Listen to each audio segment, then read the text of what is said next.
Alors, si vous voulez faire un truc super clean, voilà, si vous avez le temps, la patience de faire sur vos masques, en fait, sur les parties arrondies, une fois que vous avez piqué l'arrondi, vous pouvez, toc toc, écraser, façon de parler, hein. Alors, je vois pas ce que je fais, toc, ouvrir, en fait, c'est pas écraser, c'est ouvrir la couture. Si j'appuie sur le pied en même temps, ouvrir la couture tout le long, comme je vous ai montré déjà, juste avec l'ongle, ça marche très bien sur le coton. Pas besoin de plus. Jusque là, comme par hasard, j'y arrive pas. Hop, on gratte tout le long avec l'ongle, ça ouvre bien la couture.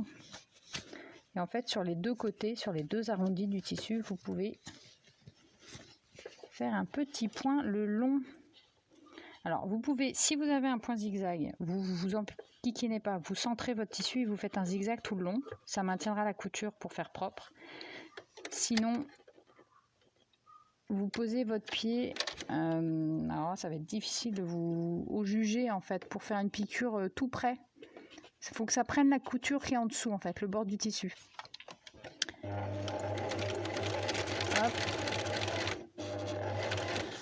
Je vous montre ce que ça fait après. Parce que ça finit quand même. Et pour ceux et celles qui voudraient faire un truc clean.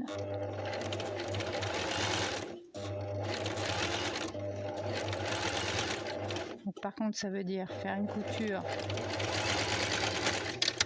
Hop. Voilà ce que ça donne. Je ne sais pas si vous voyez, c'est du fil beige, je vais vous montrer là. Ça vous fait une piqûre là tout le long.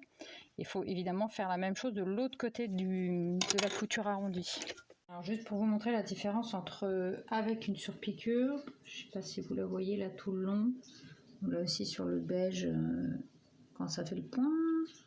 Allô, allô, voilà, on la voit bien. Hop, pareil ici, et sans surpiqûre, voilà, ça se maintient mieux, mais ça change rien à la qualité entre guillemets du masque.